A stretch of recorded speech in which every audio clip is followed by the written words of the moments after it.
بسم اللہ الرحمن الرحیم الصلاۃ والسلام علیک یا سیدی یا رسول اللہ وعلی آلک واصحابک یا سیدی یا حبیب اللہ۔ محترم، آپ حضرات کے سامنے جیسا کہ مشکات المصابیح کا درس جاری و ساری ہے، آج آپ حضرات کے سامنے مشکات المصابیح کی حدیث نمبر 65 میں عرض کروں گا۔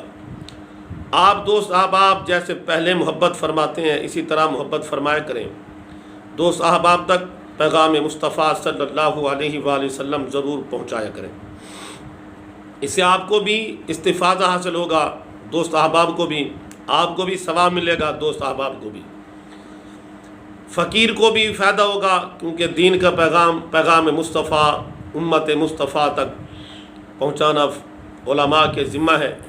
فقیر بھی ایک طالب علم ہے، علماء کا نوکر ہے، خادم ہے، غلام ہے۔ ان علماء کے صدقے دعا کرے اللہ رب العزت فقیر کو بھی علم و عمل کے اندر برکت عطا فرمائے، فقیر کے ادارے کو بھی دن رات دگنی رات چگنی عطا فرمائے۔ حدیث سماعت فرمائے۔ سب سے پہلے میں عربی عبارت پڑھتا ہوں، اس کے بعد اس کا ترجمہ آپ حضرات سماعت فرمائیں، پھر تھوڑا سا میں خلاصہ عرض کروں گا۔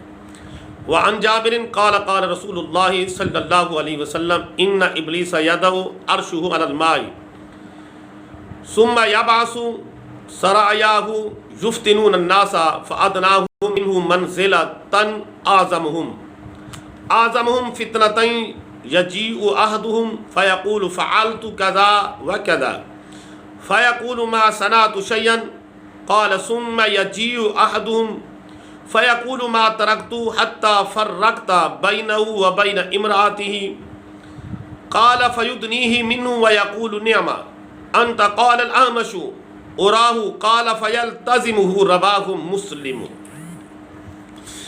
حضرت جابر رضی اللہ تعالی عنہ فرماتے ہیں، فرمایا نبی کریم صلی اللہ علیہ وآلہ وسلم نے، شیطان پانی پر اپنا تخت بچھاتا ہے، عرشہ علی الماء، پانی پر تخت بچھاتا ہے، ثم یبعث سرایاہ یفتنون الناس، پھر اپنے مختلف لشکروں کو لوگوں میں فتنے ڈالنے کے لیے بھیج دیتا ہے، فَأَدْنَاهُمْ مِنْهُمْ مَنْزِلَةً أَعْظَمُهُمْ، ان میں قریب تر درجے والا وہ ہوتا ہے جو بڑا فتنہ، أَعْظَمُهُمْ، بڑا فتنہ گر ہو،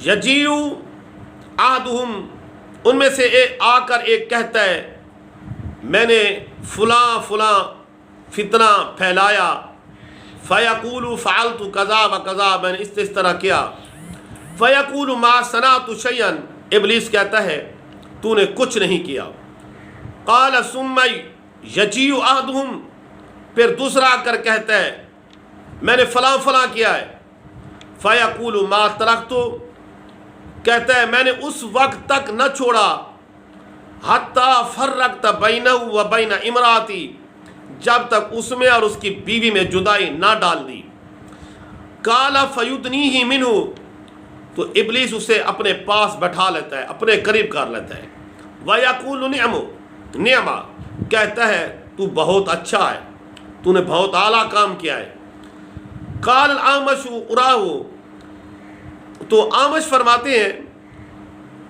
مجھے خیال ہے کہ فرمایا اس سے اپنے چمٹا لیتا ہے، اپنے آپ کے ساتھ اس کے جپھا پا لیتا ہے، چمٹا لیتا ہے۔ اس کو مسلم نے روایت فرمایا ہے، اس کی تھوڑا سا میں شرح بھی عرض کرتا چلوں۔ شیطان روزانہ صبح کے وقت سمندر پر جب اپنا کاروبار شروع کرتا ہے، اپنا نظام شروع کرتا ہے، مگر اس کا تخت جو ہے نا وہ سمندر میں نہیں ڈوبتا، جیسے کشتی نہیں ڈوبتی، کیونکہ وہ خود بھی آتشی ہے، اس کا تخت بھی آتشی۔ آج کشتیاں اور جہاز ڈوبنے سے جیسے محفوظ ہے، اس طرح وہ بھی۔ میں عرض کرتا چلوں، سریا کی جمع ہے، بمعنی چھوٹی فوج، جن کی تعداد 5 افراد سے لے کر 400 تک ہوتی ہے، اس کو کہتے ہیں سرایا۔ ذریت شیطان کی مختلف جماعتیں ہیں، کیا ہیں؟ ذریت اولاد شیطان کی مختلف جماعتیں ہیں، ان کے نام اور کام الگ الگ ہیں۔ چنانچہ وضو میں بہکانے والی جماعت الگ ہے، ان کا نام بھی الگ ہے، ان کا نام واہان ہے، اور نماز میں ورغرانے والے جماعت کا نام خنزب ہے۔ ایسے ہی مسجدوں میں، بازاروں میں، شراب خانوں میں اس کی الگ الگ فوجیں رہتی ہیں۔ یعنی ابلیس اپنی ذریت میں سے اسے اپنے قریب، اپنا قرب، اسے خصوصی قرب دیتا ہے، اسے خصوصی قرب بچتا ہے۔ جو لوگوں میں سے بڑی گمراہی، لوگوں میں بڑی گمراہی یا فتنہ پھیلائے، شیطان اس کو زیادہ قرب دیتا ہے۔ اسی طرح طلاق کرا دی، طلاق حالانکہ ناپسندیدہ عمل ہے، مباح بھی ہے، نہ کس ایک بنا پر نہ جو ہے نا مباح بھی ہو جاتی ہے کبھی کسی مقام پر، لیکن ویسے تو ناپسندیدہ عمل ہے۔ شیطان اکثر ان کو لڑایا کرتا ہے، ان کے درمیان بغض، عداوت، خاوند اور میاں بیوی کے درمیان جدائی کرانا، ایسے ایسے کام کرانا، ایسی گفتگو کرانا تاکہ میاں اور بیوی کی جدائی ہو جائے، تاکہ یہ آپس میں لڑیں، جدائی ہو جائے، طلاق ہو جائے، طلاق واقع ہو جائے۔ ایسے اتنی دور تک وہ شیطان لے جاتا ہے لوگوں کو، شیطان کی اولاد ہوتی ہے، شیطان کا کام جو ہے اتنے دور تک وہ کام لے جاتے ہیں تاکہ ان کے درمیان جدائی ہو جائے۔ یہ شیطانی کام ہے۔